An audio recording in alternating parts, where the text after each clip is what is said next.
জয়গুরু পরম প্রেমময় পরম দয়ালের চরণে শত সহস্র কোটি প্রণাম জানাই। আপনাদের প্রতি প্রত্যেককে জয়গুরু জানাই। আজকের আলোচনার বিষয় হলো ইচ্ছা থাকলে উপায় হয়। শ্রী শ্রী ঠাকুরের সঙ্গে একজন ভক্তের কথোপকথন। আলোচনা প্রসঙ্গের পঞ্চম খণ্ড থেকে এটি পাই।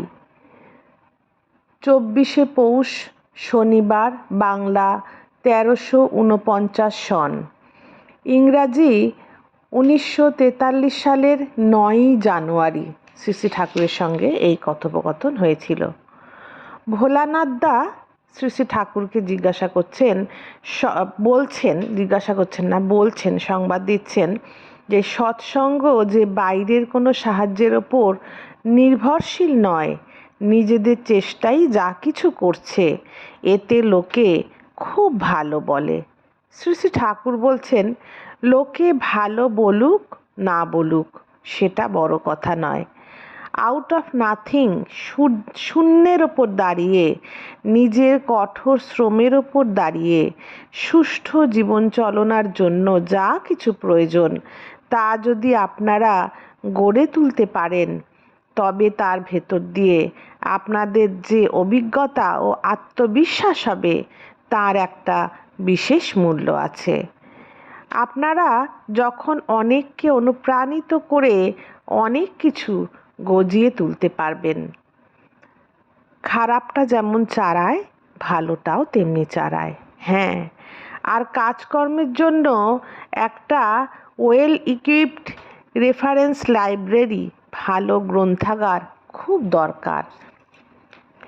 কেষ্টদার ওখানে যা আছে সে কম নয়, কিন্তু প্রত্যেক বিষয়ে আপ টু ডেট বইগুলি সংগ্রহ করা প্রয়োজন। ওই লাইব্রেরির সঙ্গে সংশ্লিষ্ট এমন একজন থাকা দরকার যার নখদর্পণে থাকবে কোথায় কোন বই আছে এবং কোন নির্দিষ্ট বিষয়ের জন্য কোন বইটি ঘাঁটতে হবে। ভালো লাইব্রেরিয়ান না থাকলে এক জায়গায় এক গাদা বই থাকলেও কোনো লাভ হয় না, আর বইয়ের রক্ষণাবেক্ষণও কম গুরুত্বপূর্ণ নয়।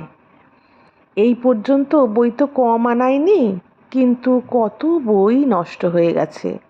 লাইব্রেরি থেকে নৌকা করে বই চালান হয়ে গেছে।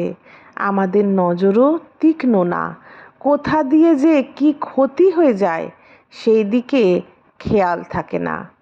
আদত কথা, ইন্টারেস্টই কম, তাই পদে পদে লোকসানের ভাগী হই। এই কথা শুনে যতীনদা বললেন, সবার সব দিকে নজর থাকবে এটা আশা করা যায় না, কিন্তু প্রত্যেকের ডিউটি এবং রেসপন্সিবিলিটি যদি সুনির্দিষ্টভাবে ভাগ করে দেওয়া যায় এবং সেই কাজ বুঝে নেওয়ার লোক যদি থাকে, তাহলেই কাজগুলি সুশৃঙ্খলভাবে হতে পারে। শ্রী শ্রী ঠাকুর তখন বললেন, আমার দেখতে ইচ্ছে করে আউট অফ লাভ, ভালোবাসা থেকে, শত স্বেচ্ছা দায়িত্ববোধে কে কতখানি করে। অতখানি ইন্টারেস্ট যাদের আছে তারাই হলো পাইভট বা কিলক। তারাই আবার বিলি ব্যবস্থা করে সব ঠিক করে নেয়।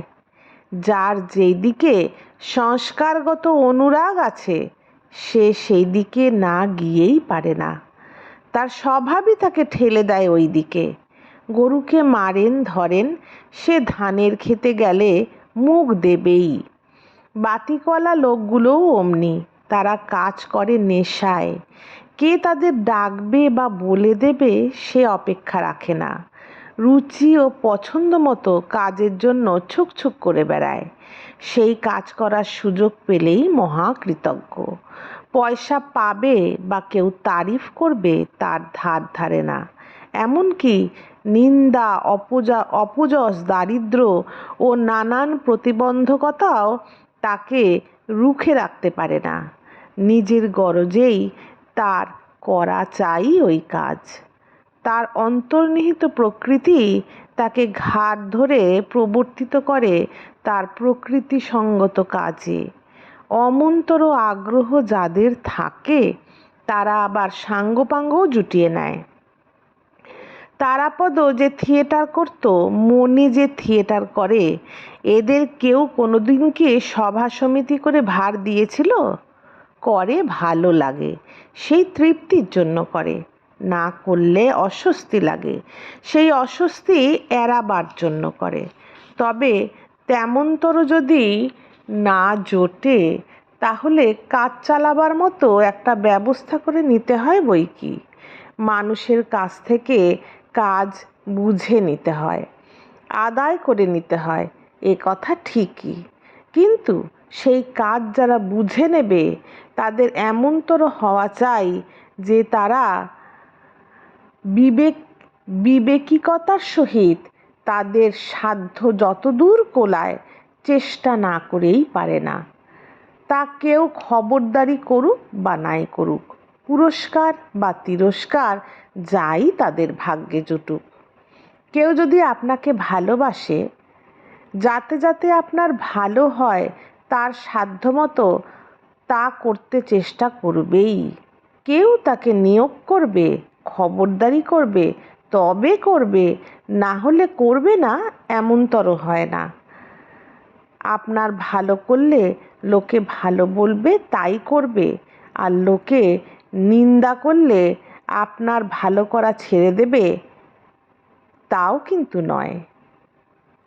যতীনদা তখন বললেন, যেখানে বহু লোক একজনকে ভালোবাসে এবং প্রত্যেকে, শ্রী শ্রী ঠাকুরের কথা বলছেন, যে যেখানে বহু লোকে একজনকে ভালোবাসে এবং প্রত্যেকেই তার জন্য করতে ব্যস্ত, সেখানে কোথায় কি করতে গিয়ে অন্যের অধিকারে হস্তক্ষেপ করা হবে, বিশৃঙ্খলা সৃষ্টি হবে, সে সম্বন্ধে মানুষ একটু ইতস্তত না করে পারে না।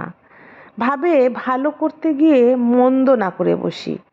আর লোকের সমালোচনার ভয় করতে মানুষ বাধ্য, যতদিন সে সমাজে বাস করে। প্রত্যুত্তরে শ্রী শ্রী ঠাকুর বললেন, হাজার জনই আমাকে ভালোবাসুক না কেন, আপনি যদি আমাকে ভালোবাসেন, তাহলে আমার জন্য আপনার করণীয়টা তো লোপ পেয়ে গেল না। নিজের দায়িত্ব জ্ঞানে আপনি আপনার বুদ্ধিমতো খোঁজ তো নেবেন, আমার সুবিধা অসুবিধা কি আছে না আছে। যে সব দিক মানুষ দেখছে, সে সম্বন্ধে তো কথাই নেই। যেদিকে অসুবিধা হচ্ছে, সেদিক আপনি সামাল দিতে চেষ্টা করবেন, যদি আপনার সাধ্যে কোলায়। যদি না পারেন, যেমনতর লোক দিয়ে তা হতে পারে, তেমনতর লোক জোগাড় করতে চেষ্টা করবেন। আদত কথা, যে ব্যবস্থা করলে সমস্যার সমাধান হয়, তা আপনি করবেন। অনেকে আছে বলে যদি বসে থাকি, তাহলে তো ভাগীর মা গঙ্গাই পায় না, এমনতর দশা হবে আমার। সে তো এক মস্ত ফ্যাসাদ। আজ এতখানি থাক, পরবর্তী অংশ আবার কালকে শোনাবো। জয় গুরু, বন্দে পুরুষোত্তম।